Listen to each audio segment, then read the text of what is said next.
Hey people, welcome to the Angels, Babes, and Witches show with me, Ruby. I am going to be speaking to the lovely Lorena this morning. Lorena lives in the middle of the forest. She has only one neighbor, and the closest store is 20 kilometers away. Lorena is Mexican, but currently living in Finland, the happiest country in the world. Hi, Lorena. Hello, Ruby. How are you today? Thank you. Fine, thank you. Thank you for the invitation. I feel very honored to be here with you. Thank you so much for being on my show. Lorena, can you tell me something about you? Yes, of course I can.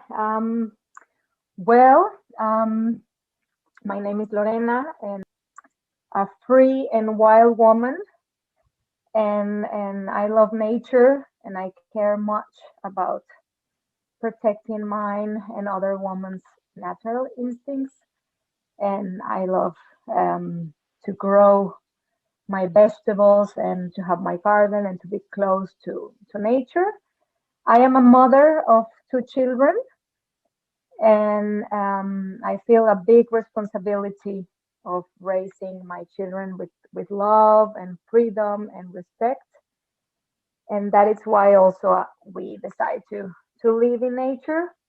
I am very interested in motherhood, in self-directed education, unschooling, and tools that can help raise children in a healthy environment. And with the years, I've been through difficulties that they have made me, uh, let's say, a better person, I will say, Yeah. by working in my inner peace and having healthy relationships. So I can say I am a small woman, but with a big heart. Oh, that is so Yeah. amazing. I love it when you say that you feel free and wild living in nature because I think we all want to feel like that on some level. I think that's the feeling. So Lorena lives in a beautiful house in the forest with her two children, as she said. How long have you lived in this particular house? Well, I have lived in nature in the beginning of 2020.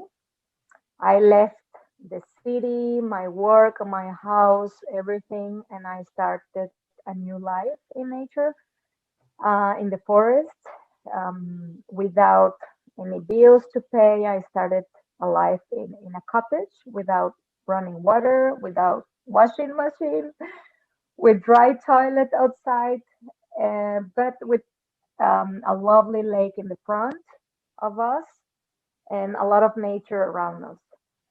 Um, but really, one of the richest experiences I have lived, especially for my children. And at the moment, we live in the forest in an old house with running water now, Yeah, and happily with washing machine. that's Yes. good. I've never lived in a place like you described. I've been such a city girl all my life.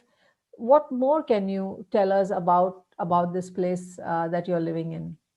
We just want to, how do you say, be transported there and feel what you feel. Yes, of course.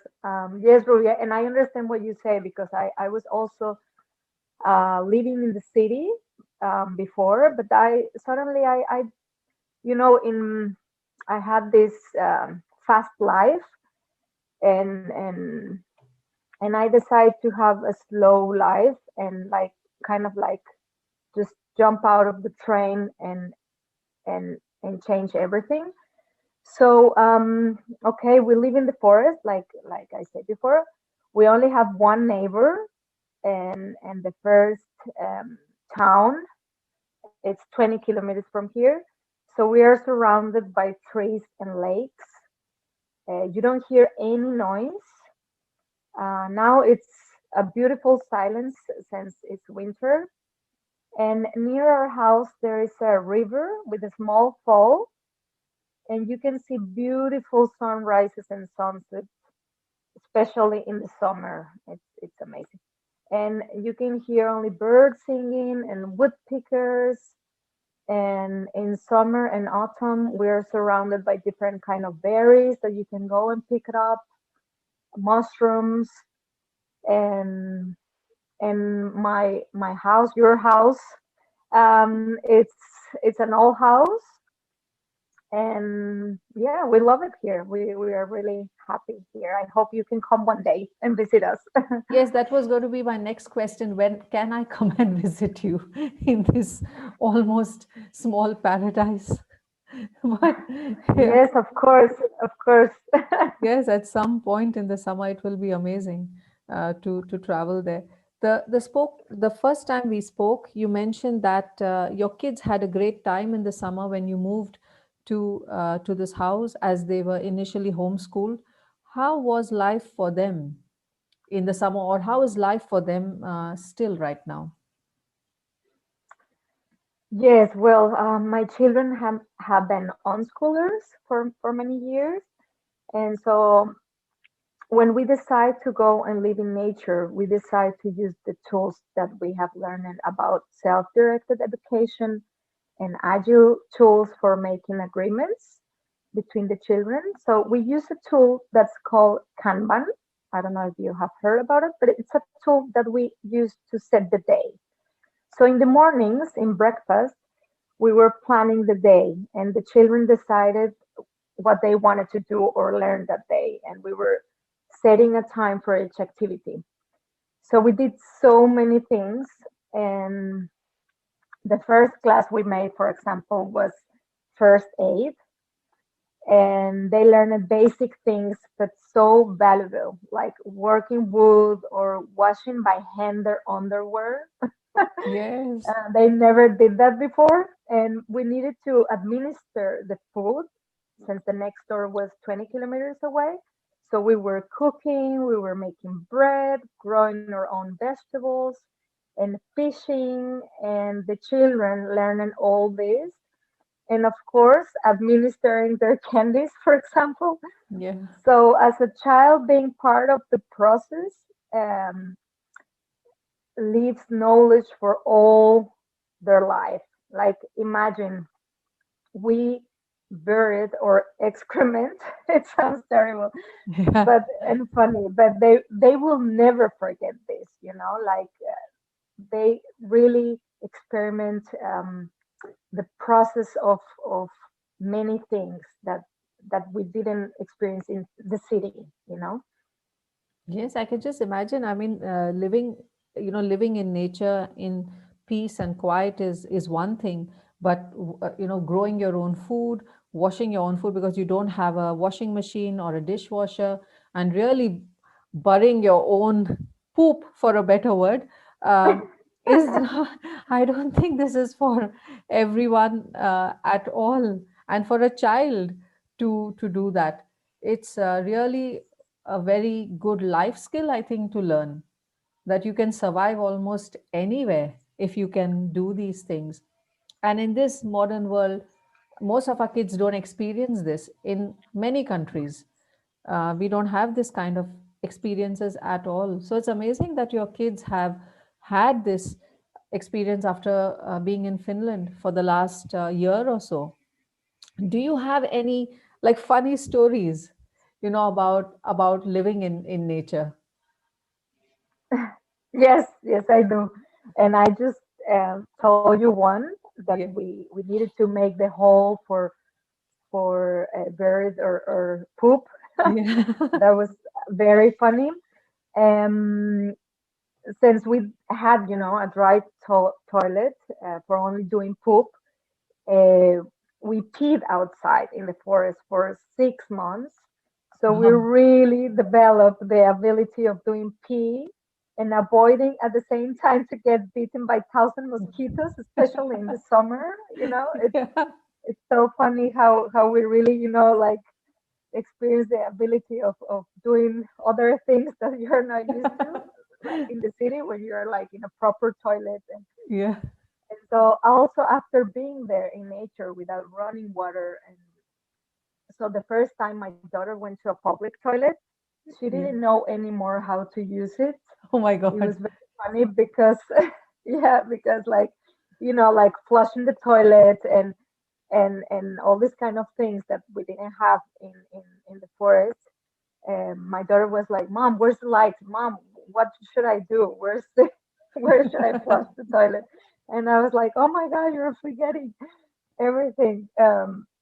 Yeah, so this was very funny experience for us, and also to birth or poop was hilarious.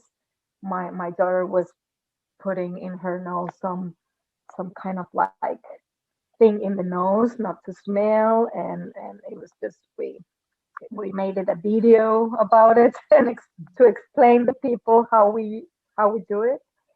Yes, I saw the And oh yeah, I yes. saw the video with a clip on your daughter's nose so that she couldn't Yes. smell anything. Exactly. Yeah, and also another funny thing was like the first time the father went to the store with the bike because we didn't have a car in the beginning. Yeah. So he um, he took the bike and 20 kilometers. Wow. Um, so after more than a month administrating the food, he went to the store with the bike. So when he came back, we were like, he's here. And we were dancing and screaming of happiness of having a few special things from the store, was Yeah. really unforgettable for us that I think day. it's such a different experience, like things that we take for granted living in the city. When you actually go and live in nature, those same things, they start mattering such a lot more. I mean, this is just taking for granted that you have a toilet, your grocery store is sometimes right across your house, and you don't have this kind of experience at all. It's it is so beautiful for you and Yes. for your children. With living in nature, it's of course more quiet and peaceful, and I'm sure you don't use your phone as much as you would in the city. Do you think all of this gives you more creative ideas or inspiration to do something new, different? Yes, totally. Totally. Like for me, living in nature and having a slow life, I feel more connected with nature, and I think this connection has bring us more inspiration and creativity. I have been since I've been here writing. I started to play the ukulele, for example, and sing. And with my children, we made so many things by ourselves, like knitting. We made our own shampoo, for example, with leaves that we pick it up. Um, we made dream catchers, crafts with wood, or with things we found in nature, and paintings, natural paintings, and all kind of stuff. So I think really nature has bring us a lot of creativity and like kind of like to come back to ourselves, and be more Yes. connected with ourselves. Yeah, Yeah. totally. No, have a recipe for the shampoo. Maybe I can add it in the episode right up if someone else wants to make it in their house. I think it will Yes, be. of course, of course. I will send you the recipe and then you can share it. Yes, Yeah, it and will be very really good. easy. I never did it before, but since we were in nature, we were inventing and having experiments about creating even like a scrub. We made Yeah. a scrub for the hair and Oh, nice. for the face Wow, also. nice. Yes, I will write it to you, Yes, and I can share of course. some of that with our audience. They can get some feel of nature in their own homes. Do you miss city life at all? You seem to be having a great, great life there. No, I don't really miss the life in the city. I am very happy here. I love being here. But what I miss the most is the people I love that live far away. And of course, Yes. I prefer to go to the city to see friends once in a while and then back to my home in nature and to my peace and to my garden and plants and and my children love it here. They are so happy just being free and wild in nature. So I don't miss really the city life now, and I'm especially now, no, in the situation yes, we are living. So yes, it's true. so It's true. it's not like we can go to the museum or theater or because it's closed. So Yes. I miss these kind of things. Yeah. I'm all I can say is I'm so inspired to go and live like that in the summer. Lorena, according to you, why do you think we should live this experience at least once in a lifetime? Well, I think that, having the experience of living in nature, it's very good, I think, for our health, even, to jump out of the fast train we live in the city and just take a little more time for ourselves and be more connected. And I think, being in nature makes us more aware and living more in the present moment. So I think many people, they do this and they take this as a retreatment. For example, they go out of the city and they go to nature and take a space to be in peace. So I think it's important for our health to do it sometimes. Yes. And I think also the appreciation of things, we take it for granted. It's very important also, or at least for me was my experience.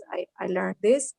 And also for the children, it's very enriching because they learn basic and simple but useful things. Like, for example, my children were making fire, and I think it's something, very simple thing, but it was necessary, like you say before, like for surviving in any environment that they are.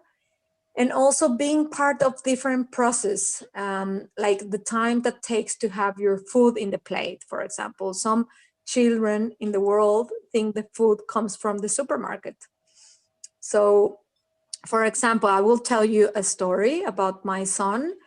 He wanted to eat fish because we Yeah. we were administering the food, and so we went to look for worms and prepare the fishing rod. And that Yeah. day he didn't catch anything, and he was like, oh, okay. So he ate what was available, right? Yeah. So the next day we prepared the nets to put them in the lake, and you need to wait one more day for that. And Yeah. then the next day, then um, we took out 6 fish. So he was Nice. so happy, and Yeah. this was an experience for him to realize, that it's, you go to the supermarket and you just buy the fish, but once you do it all the process by yourself, it's so much different. To finish off, Lorena is definitely a sexy babe, hot mother of 2 kids, and living with nature's many resources. How much better can it get? To our listeners, the sexiest thing today has nothing to do with our bodies, but more to do with our minds and our actions. See you next week as I speak to another amazing woman about her story. Thank you, Lorena, for being with us today and sharing your Thank you, wonderful Ruby. story. Thank you. Thank you, Ruby. Thank you very much.